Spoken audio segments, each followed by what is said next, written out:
नमस्कार. मी भाग्यश्री पाटील.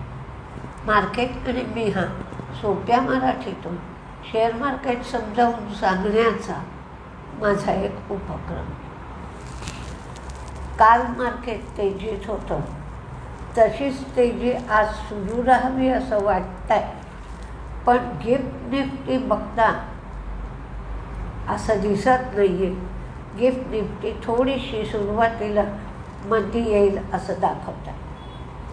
फॉरेन इन्व्हेस्टर्सची पुन्हा विक्री आहे 1202 कोटीची, तर डोमेस्टिक इन्व्हेस्टर्सची खरेदी आहे 5972 कोटीची. क्रूड मात्र त्याच लेव्हलला आहे, त्यामध्ये काही बदल झालेला नाही आहे.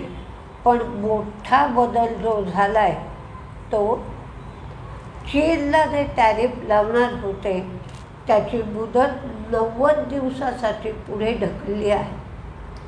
12 ऑगस्टला त्यांची टॅरिफची सीमा संपती आहे आणि आता ती 10 नोव्हेंबरपर्यंत पुढे ढकलण्यात आली आहे. सोन्याच्या आयातीवर टॅरिफ लावले जाणार नाहीत असं ट्रम्पनी सांगितलं आहे आणि आज त्यांचे महागाईचे आकडे येतील म्हणून त्यांची मार्केट्स काल मंदीत होते. आणि क्राईम रेट कमी करण्यावर आम्ही जोर देऊ असं ट्रम्पनी काल सांगितलं. काही रिझल्ट्स संध्याकाळी आले, काही मी संध्याकाळच्या व्हिडिओमध्ये दिले होते. त्यानंतर अख्खा दिवस रिझल्ट येतच असतात आणि हे शेवटच्या 2-3 दिवसामध्ये लहान लहान कंपन्यांचे रिझल्ट येतात. जे नंतर रिझल्ट आले ते सांगते. टिटागोर वॅगन कमजोर रिझल्ट आहे, तिन्ही गोष्टी कमी झाल्या. टाईम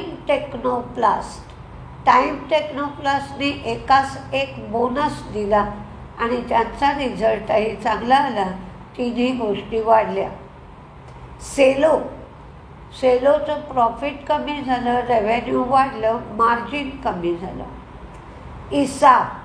इसापचं पण तसंच, रेव्हेन्यू वाढला पण प्रॉफिट आणि मार्जिन कमी झालं.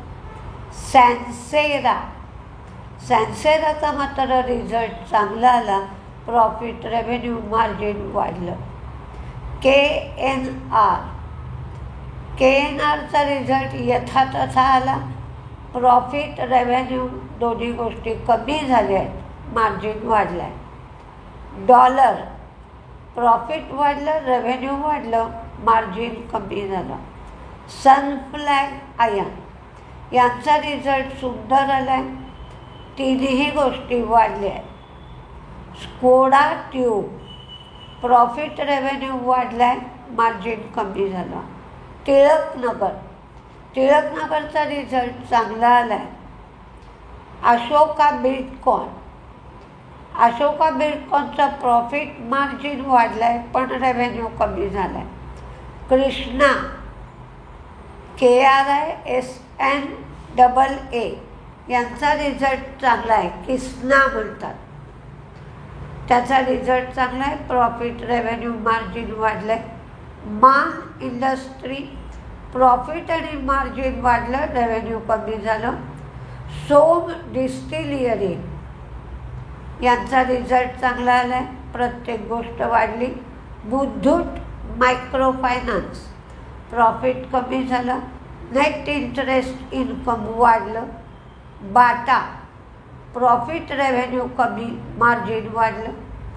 HLE ग्लासकोट यांचा रिझल्ट चांगला आला, प्रत्येक गोष्ट वाढली. युग्रो कॅपिटल प्रॉफिट वाढलं, नेट इंटरेस्ट इन्कम वाढलं. रोलेक्स रेन रिझल्ट कमजोर आहे, प्रत्येक गोष्ट कमी झाली. प्रिसिजन केमशाफ्ट प्रॉफिट वाढलं पण रेव्हेन्यू, मार्जिन कमी झालं. SJVN प्रॉफिट कमी झालं आहे, रेव्हेन्यू, मार्जिन वाढलं आहे. बेल राईज प्रॉफिट रेव्हेन्यू वाढला आहे, मार्जिन कमी झालं आहे. टेक्नोक्राफ्ट यांचं प्रॉफिट कमी, मार्जिन कमी, रेव्हेन्यू वाढलं. आता काही बातम्या बघूया काय काय घडलं आहे आणि जे मार्केटच्या दृष्टीने उपयोगाचं आहे किंवा शेअरवर परिणाम करणारा आहे.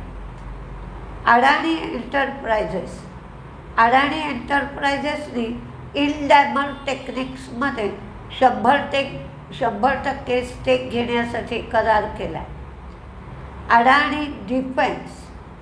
अडाणी डिफेन्सनी प्राईम ॲरोबरोबर भागीदारी करायचं ठरवलं आहे. इन्फोसिसनी ABN AMROसाठी एनसिनो प्लॅटफॉर्म इम्प्लिमेंट केला. सिहोरा जबलपूर इथे त्यांच्या ब्रांचवरती दरोडा पडला. 14 कोटीचं सोनं चोरीला गेलं, पण कंपनीवर त्याचा फारसा परिणाम होणार नाही कारण इन्शुअर्ड होतं. JK एंटरप्राइज ब्रह्मोससाठी 95 कोटी आणि BDLकडून 16 कोटीसाठी LOI मिळालं.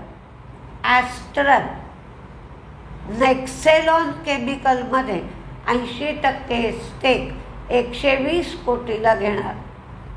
थॉमस कुक दावणगिरी कर्नाटक इथे त्यांनी आउटलेट उघडलं आहे. इन्सेक्टिसाइड कॉर्टेव्हा ॲग्रीसायन्स बरोबर त्यांनी इन्सेक्टिसाइड स्पार्कल लॉन्च करण्यासाठी करार केला आहे. तामिळनाडू मर्कंटाईल यांनी बजाज अलियान्स जनरल इन्शुरन्स बरोबर करार केला. Intellect design purple fabric platform अमेरिकेमध्ये त्यांनी लॉन्च केला. क्राफ्ट्समन फरीदाबादमध्ये त्यांनी व्यवसाय सुरू केला. क्राफ्ट्समन कालसुद्धा शेअर तेजीत होता, 7,000 पोचला होता. CMAC त्यांना 61.13 कोटीचं व्हेसल चार्टर कॉन्ट्रॅक्ट मिळालं. फायझरनी PCV20 हे एक व्हॅक्सिन लॉन्च केलं आहे. इंडियन हॉटेल 51% स्टेक ANK हॉटेलमधला 110 कोटीला घेतला आणि प्राईड हॉस्पिटॅलिटीमध्ये 51% स्टेक 94 कोटीला इंडियन हॉटेलने घेतला. करूर वैश्य बँक लिंगमनगर त्रिची इथे त्यांनी नवीन ब्रँच उघडली. टिळकनगर 25 कोटी रुपये खर्चून प्राज डिस्टिलरीची कपॅसिटी ते 6 लाखावरनं 36 लाख केसेसपर्यंत करणार आहे. रेनबो चिल्ड्रेन प्रतीक्षा वुमन आणि चाइल्ड केअर हॉस्पिटलमधला 76% स्टेक त्यांनी 126 कोटी रुपयाला घेतला. ब्रिगेड हॉटेल ज्याची आत्ता लिस्टिंग झालं, हा नवीन शेअर आहे, ती तोट्यातून फायद्यात आले. आता कुठले शेअर तेजीत राहतील, कुठले मंदीत राहतील हे बघूया. बेडी असिस्टमध्ये आज ब्लॉक डील व्हायचं आहे. 507 रुपये फ्लोअर प्राईस ठरवण्यात आली आहे. तर बहुतेक शेअर तेजीतच आहेत. कालचा एकंदर लोकांचा कल बघून, पण तरी पाहायला पाहिजे कालचा हाय जर क्रॉस केला तर टिकाऊ तेजी आपल्याला दिसू शकते. तेजीत कुठले शेअर राहू शकतात साधारणपणे त्याची एक लिस्ट दिली आहे, तुम्ही स्वतः अभ्यास करा आणि ट्रेड घ्यायचा असेल तर घ्या. पण ट्रेड घेताना काल मार्केट 700 ते 750 पॉईंट तेजीत होतं, म्हणजे तेवढे शेअर आपल्याला महाग पडणार हे मात्र लक्षात घ्या. इंडियन हॉटेल आधी तेजीचे.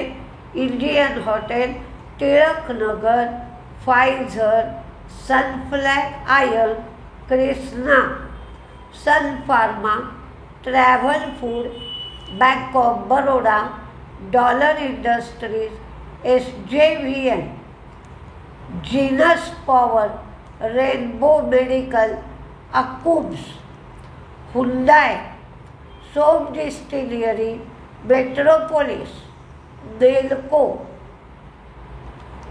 Astral, HCL tech, LT foods, home first, KPI green, GMDC, Canara bank, Bajaj auto, office. हे ऑफिसवाले आता फर्निचर आणि फर्निशिंग व्यवसायामध्ये पदार्पण करत आहेत. Cera sanitary, Punjab national bank, Torrent pharma, Hindalco, Indian bank, Tilak Nagar industries, Welspun living. तर मंदीमध्ये प्राज इंडस्ट्रीज आणि मुथूट मायक्रो फायनान्स हे 2 शेअर मंदीत राहतील. रिझल्ट पण त्या दोन्हीचाही खराब आलेला आहे. पण बघूया काय काय होत आहे. कालची तेजी कितपत टिकते, टिकाऊ आहे की नाही आहे, आणि त्याप्रमाणे काय होतं आहे हे बघावं लागेल. आणि टॅरिफ एवढे लावल्यानंतर पुढचा निर्णय कसा काय घेतला जातो ते पाहावं लागेल. फक्त नवीन म्हणजे मध्ये जसं कॉपरचं झालं होतं की टॅरिफ लावणार म्हणून, तसंच आता सोन्याच्या आयातीवर अमेरिका टॅरिफ लावणार नाही. त्यामुळे काल सोन्याचा दर थोडासा कमी झालेला आहे. बघूया तरी आज काय होतं आहे ते. जे समोर पान वाढला असेल त्याच्याच बरोबर आपल्याला जावं लागेल. बघू. नमस्ते.